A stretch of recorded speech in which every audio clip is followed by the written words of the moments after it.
بسم الله الرحمن الرحیم. سلام، من سید محسن امامیان هستم، مدرس نویسندگی خلاق. ما برای نوشتن نیاز به 2 چیز مهم داریم. اولی تجربه هست و دومی تمرین.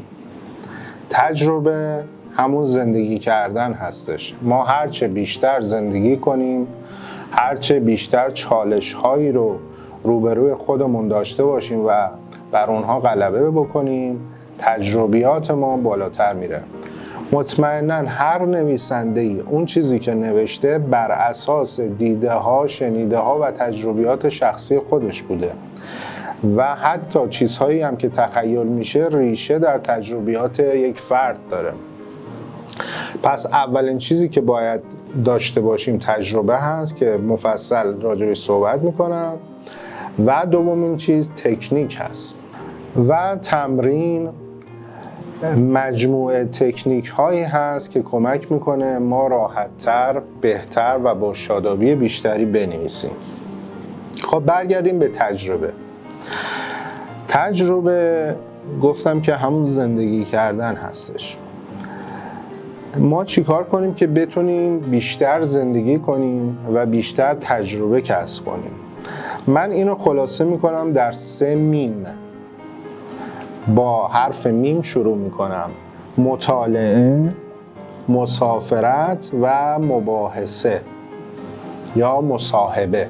هر دوش درست. مطالعه بهترین روش و اولین کاری هست که میتونه تجربیات ما رو زیاد بکنه.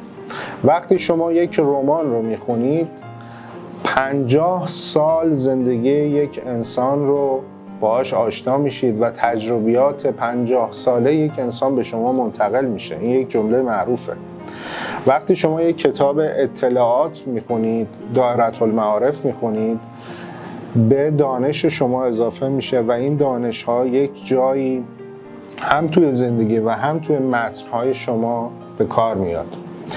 وقتی شما مطالعه میکنید میتونید با روحیات، با انواع فکر کردن ها، انواع انسان های مختلف، انواع اشیا، انواع مکان ها و چیزهای متنوع دیگه آشنا بشید و از اون محیط بسته خودتون پاتون رو فراتر بذارید. مطالعه هم صرفاً کتاب خوندن نیست، حتی فیلم دیدن هم نوعی مطالعه محسوب میشه. پس سعی کنید به صورت هدفمند هر چند روز یک بار یا اگر تونستید هر روز یک فیلم سینمایی، یک انیمیشن حتما ببینید که کمک میکنه به سواد بصری شما و سواد اطلاعاتی و مطالعاتی شما و دیدن فیلم های مستند و فیلم های آموزشی.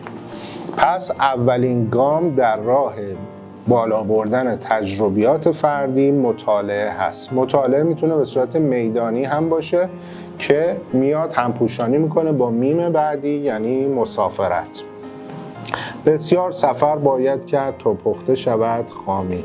سفر اطلاعات زیادی رو به انسان میده. آدم همین که از منزل خودش پاشو بیرون میگذاره، از محل خودش دور میشه، این معنای مسافرت پیدا میکنه.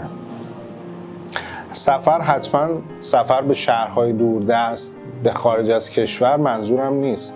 همین که شما از محل خودتون به یک محله دیگری میرید که تا حالا نرفته بودید یا کمتر بهش دقت کرده بودید، با انگیزه سفر پا میذارید روش، اون سفر تلقی میشه. ما در ادامه تمرین خواهیم داشت به اسم تمرین در تا در. مثلا شما از در خانه خارج شدید تا در آموزشگاه، اداره رفتید، یک سفر کوتاه انجام دادید. آدم وقتی که از خونش خارج میشه با چالش‌های مختلفی روبرو میشه. اون حریم شخصی که داشت در منزل دیگه نداره، وارد حریم اجتماعی میشه.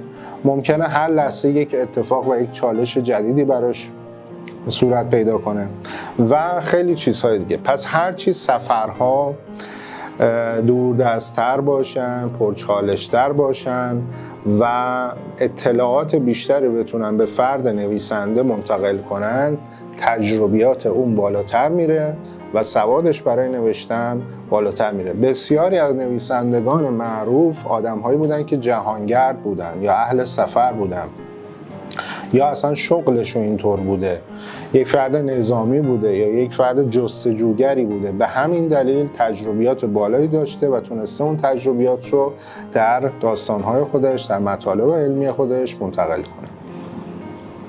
خب سومین میم گفتیم مصاحبه یا مباحثه هستش. مصاحبه هم به معنای گفتگو و هم به معنای همراهی هست. نشستن و گفتگو کردن با افراد با تجربه، مخصوصا کهنسالان، مخصوصا افرادی که در رشته تخصص دارن، دانش و تجربه ما رو هم بالاتر میبره و کمک میکنه باز صندوقچه ما، توبره ما، مخزن ما از اطلاعات، کلمات و خاطرات زیادی مملو بشه که ما موقع نوشتن بتونیم از بین اونها انتخاب بکنیم و داخل متن خودمون بیاریم. احتمالا شما این دوره رو دارید تماشا میکنید که بتونید روایتگری کنید. برای روایتگری و نوشتن روایت، داستان و هر مطلب دیگری نیاز به این سه دارید: مطالعه، مسافرت و مصاحبه.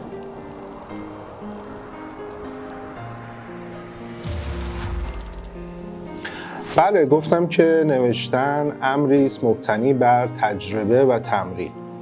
با تماشای این دوره و گذراندن دوره‌های مختلف شما نمیتونید نویسنده بشید. تا وقتی که ننویسید و نوشتن رو تجربه نکنید، کاغذهای زیادی رو سیاه نکنید، پاره نکنید، مچاله نکنید، دور نندازید و از نو شروع نکنید به نوشتن، نویسندگی به دست نمیاد. اینجا ما اومدیم که بنویسیم، نه اینکه راجع به نوشتن حرف بزنیم. پس هر تمرین و تکنیکی که گفته میشه سریعاً شما اون تمرین رو انجام بدید. دکمه پاز رو فشار بدید، صبر کنید تا نمایش تمرین بعدی و در این فاصله تمرین قبلی رو انجام بدید، برای دوستتون بخونید، بازخوردش رو بگیرید و بعد تمرین بعدی رو انجام بدید. نوشتن امری است مبتنی بر تجربه و تمرین. حالا از اینجا به بعد ما میریم سراغ تمرین هایی که کمک میکنه ما بهتر و شادابتر بنویسیم.